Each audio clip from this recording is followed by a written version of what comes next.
SNN. I'm your host, Mo Williams, and kick back and relax because we've got a great show coming up for you today. We start off with the Edo Governorship Elections. We then move on to the APC rift going on between Chief Bola Ahmed Tinubu and Chief John Oyegu. Thirdly, we talk about I Am For Everybody, I Am For Nobody news, aka the fight against corruption, starring this week Patience Jonathan. And then we round up with news coming out from other parts of Africa.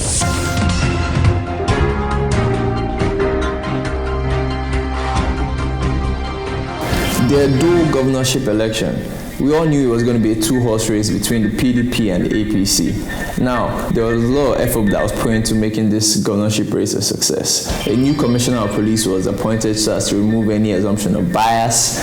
There was 24,000 troops deployed into Edo to make sure it was done safely. All kinds of campaign techniques were employed. We're talking about debates. We're talking about advertising. We're talking about branding of national symbols and myths. We're talking about fear-mongering. And if the internet is anything to go by, we're talking about similar infrastructure. Pictures surfaced online of an APC Akara pop-up shop. And I know what you're thinking. Was the Akara served with pap or was it served with bread? SNN investigative journalism found out that, in fact, it was served with bread, a loaf of bread, in fact, to be served between two people.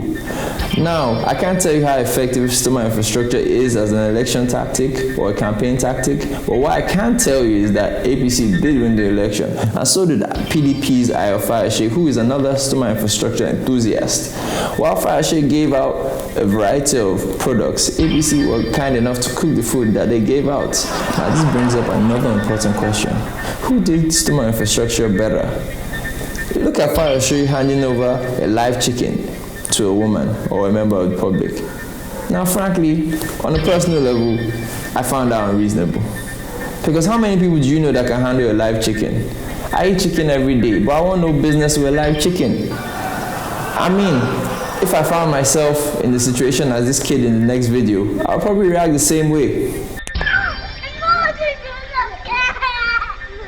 That's it.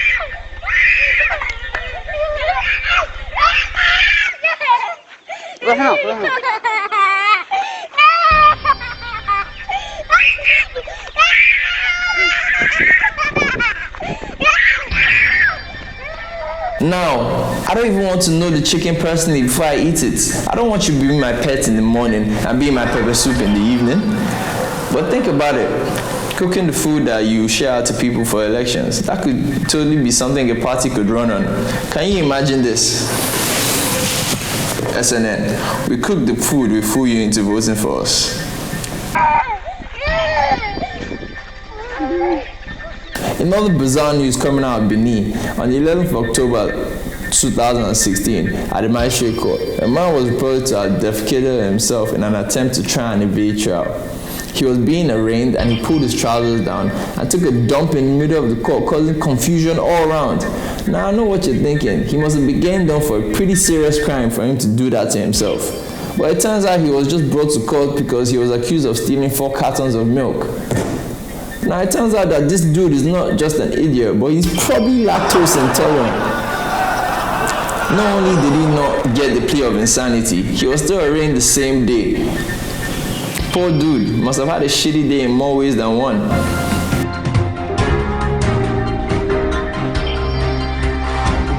Now, the APC rift.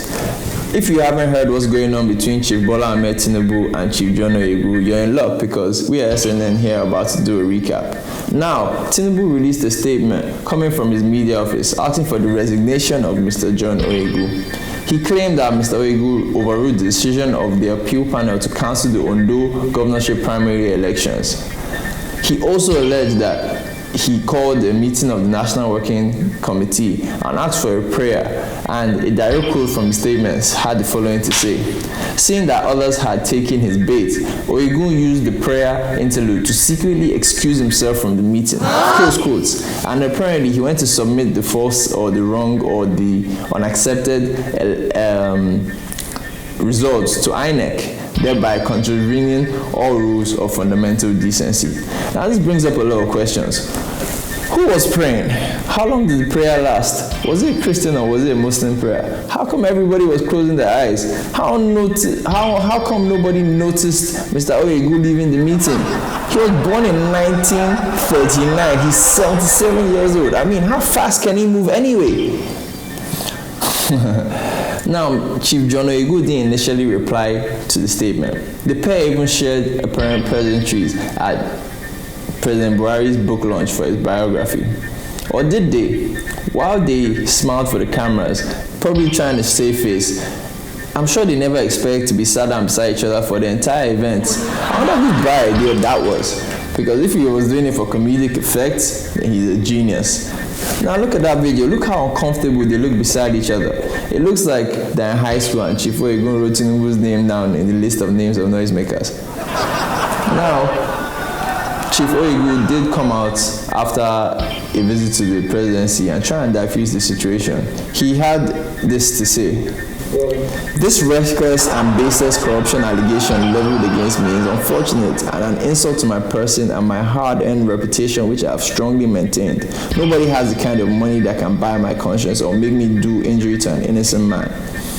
Chief Oyegu also said that the prayer interlude that he allegedly used to give the meeting a slip is nothing but high fiction and an insult to the intelligence and sensibilities of the National Working Committee. Thank God he came out and said that, because that didn't make any sense. Now, to the people that were attending that meeting, they need to come out and say something, because I don't think I'll be comfortable if a 77-year-old man gave me the slip.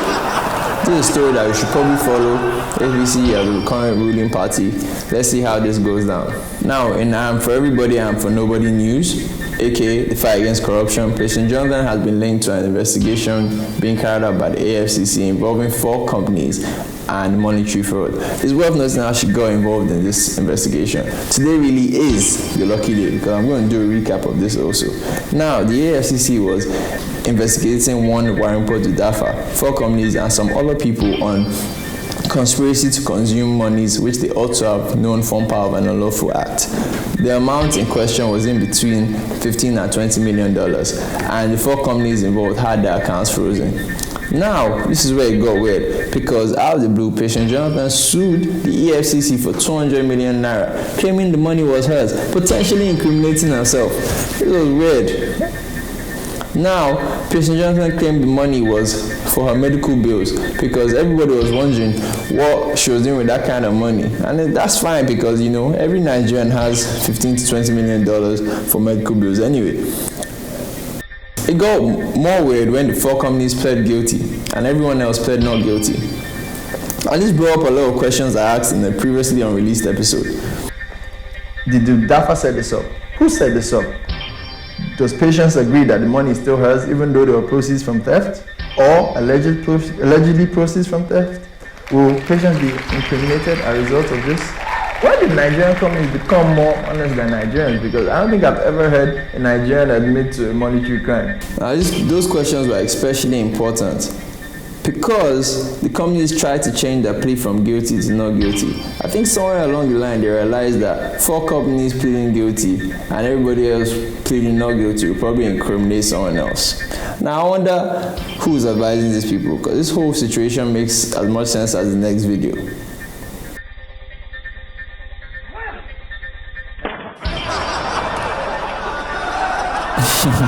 This is definitely a story that we need to watch and see how it develops. Now, on the next segment of I Am For Everybody, I Am For Nobody news, we're going to watch how the dust has settled on the DSS investigation of the judiciary, which is a hot topic that you can't miss out on. Now, in news coming out of other parts of Africa, this is probably a bit old, but we at SNN couldn't help but bring back attention to this story. And that's the story of a statue recently unveiled by President Robert Mugabe in Zimbabwe. President Mugabe described the statue as a kind of love and a kind of wonder. Now, I'm not sure whether the people of Zimbabwe thought of it as a kind of love, but there was certainly definitely a lot of wonder as to the look of the statue. People of Zimbabwe mocked the work as a parody in stone. Here are some of the tweets coming out of Zimbabwe about the statue. Ali_Naka had this to say: Mugabe has been a victim of sculptor terrorism. Rebuild Zimbabwe tweeted, has the artist seriously given Mugabe Homer Simpson's mouth? Good observation. Trevor Nkrumah said, if I was Robert Mugabe dictator, I would have had the sculptor arrested.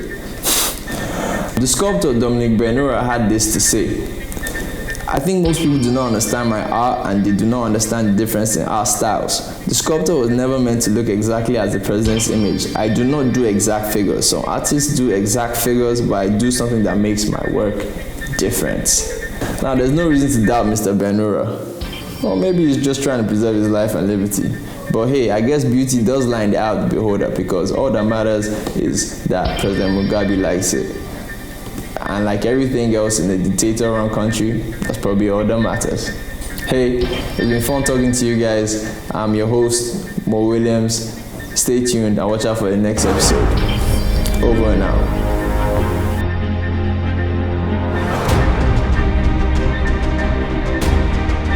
Audio Jungle.